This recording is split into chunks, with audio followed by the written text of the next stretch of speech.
విశాఖ దక్షిణ నియోజకవర్గం వైఎస్ఆర్ కాంగ్రెస్ పార్టీలో ప్రకంపనలు మొదలయ్యాయి. ఎమ్మెల్యే వాసుపల్లి గణేష్ కుమార్ కు వ్యతిరేకంగా స్థానిక కార్పొరేటర్లు కూటమి ఏర్పాటు చేసుకున్నారు. ఇప్పటికే ఇద్దరు కార్పొరేటర్లు వైసీపీకి రాజీనామా చేసి జనసేనలో చేరిపోయారు. ఎమ్మెల్యేను వ్యతిరేకిస్తూ మరో 8 మంది కార్పొరేటర్లు ఒక హోటల్లో భేటీ అయ్యారు. వచ్చే ఎన్నికల్లో వాసుపల్లికి టికెట్ ఇస్తే సహకరించకూడదని తీర్మానం చేసిన నాయకులు ఈ మేరకు లేఖ కూడా విడుదల చేయడం పార్టీ వర్గాల్లో కలకలం రేపుతోంది.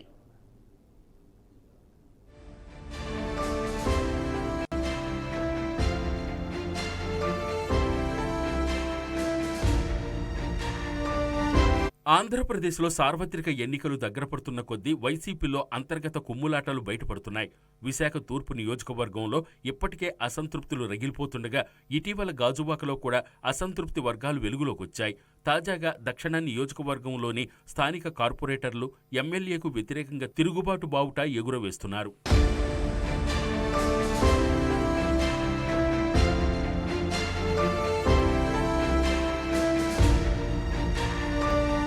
2019 ఎన్నికల్లో విశాఖ దక్షిణ నియోజకవర్గం నుంచి టీడీపీ తరపున పోటీ చేసి గెలిచిన వాసుపల్లి గణేష్ కుమార్ ఆ తర్వాత వైసీపీలో చేరిపోయారు.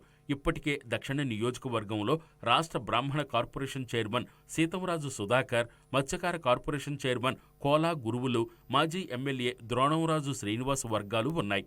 అన్ని వర్గాలను ఎమ్మెల్యే వాసుపల్లి తమతో కలుపుకోలేకపోయారు. అయితే వాసుపల్లితో కలిసి పనిచేయాలని అధిష్టానం కోలా గురువులు, సీతంరాజు సుధాకర్లకు స్పష్టంగా చెప్పింది. ఇదిలా ఉండగా 3 ఏళ్ల క్రితం జరిగిన జీవీఎంసీ ఎన్నికల్లో దక్షిణ నియోజకవర్గం పరిధిలో 8 మంది వైసీపీ తరపున కార్పొరేటర్లుగా గెలుపొందారు. ఇండిపెండెంట్లుగా పోటీ చేసి గెలిచిన మరో 2 వైసీపీలో చేరారు. టీడీపీ నుంచి గెలిచిన కోడిగుడ్ల పూర్ణిమ తర్వాత వైసీపీలో చేరారు. దీంతో నియోజకవర్గ పరిధిలో వైసీపీ కార్పొరేటర్ల సంఖ్య 11కు చేరింది.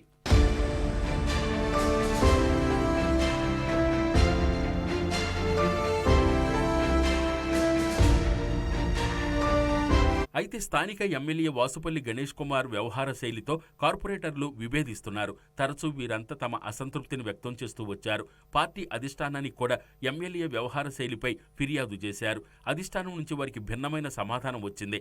వచ్చే ఎన్నికల్లో వాసుపల్లి గెలుపు కోసం కృషి చేయాలని పార్టీ పెద్దలు గట్టిగా చెప్పడంతో చేసేదేమీ లేక మౌనంగా ఉండిపోయారు. ఇంతకాలం అసంతృప్తితో లోపల రగిలిపోయిన కార్పొరేటర్లు సాధారణ ఎన్నికలు సమీపిస్తుండటంతో ఒక్కొక్కరుగా బయటపడుతున్నారు. ఇండిపెండెంట్లుగా గెలిచి వైసీపీలో చేరిన కందుల నాగరాజు, సాదిక్ ఇప్పటికే తమ దారి తాము చూసుకున్నారు. వారిద్దరూ వైసీపీని వీడి జనసేన పార్టీలో చేరారు.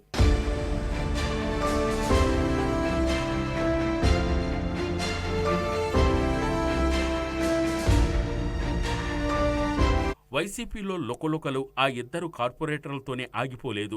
తాజాగా కొంతమంది కార్పొరేటర్లు స్థానికంగా ఒక హోటల్లో సమావేశమయ్యారు. స్టాండింగ్ కమిటీ సభ్యుడు, 29వ వార్డు కార్పొరేటర్ ఊరుకూటి నారాయణరావు, 30వ వార్డు కార్పొరేటర్ కోడూరు అప్పలరత్నం, 31వ వార్డు కార్పొరేటర్ బిపిన్ కుమార్ జైన్, 35వ వార్డు కార్పొరేటర్ విల్లూరి భాస్కర్రావు, 36వ ward corporator Masipogu Mary Jones, 37వ వార్డు కార్పొరేటర్ చన్నా జానకిరాం, 41వ వార్డు కార్పొరేటర్ కోడిగుడ్ల పూర్ణిమ హోటల్లో సమావేశమైన వారిలో ఉన్నారు.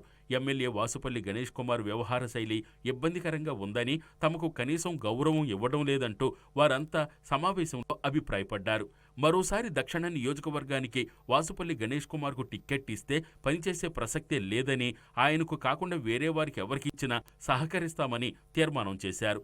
ఈ మేరకు సమావేశంలో పాల్గొన్న 7 కార్పొరేటర్లతో పాటు సమావేశానికి హాజరు కాలేకపోయిన 42వ వార్డు కార్పొరేటర్ ఆళ్ల లీలావతి సంతకంతో కూడిన లేఖను పార్టీ అధిష్టానానికి పంపుతున్నట్లు కార్పొరేటర్లు వెల్లడించారు. దీంతో వైసీపీలో ప్రకంపనలు మొదలయ్యాయి. కార్పొరేటర్లు ఇచ్చిన షాక్తో తేరుకున్న పార్టీ అధిష్టానం దిద్దుబాటు చర్యలు చేపట్టింది. వైసీపీ ప్రాంతీయ సమన్వయకర్త వైవి సుబ్బారెడ్డి వెంటనే స్పందించి పరిష్కార చర్యలపై దృష్టి సారించాలని పార్టీ స్థానిక నేతలను ఆదేశించినట్లు తెలిసింది. సాధారణ ఎన్నికలకు 3 నెలల ముందు పార్టీ కార్పొరేటర్లు మూకుమ్మడిగా అసంతృప్తితో భేటీలు పెట్టుకుంటే మిగిలిన కార్పొరేటర్లు కూడా అదే బాటన నడిచే ప్రమాదం ఉందని పార్టీ నేతలు ఆందోళన చెందుతున్నారు.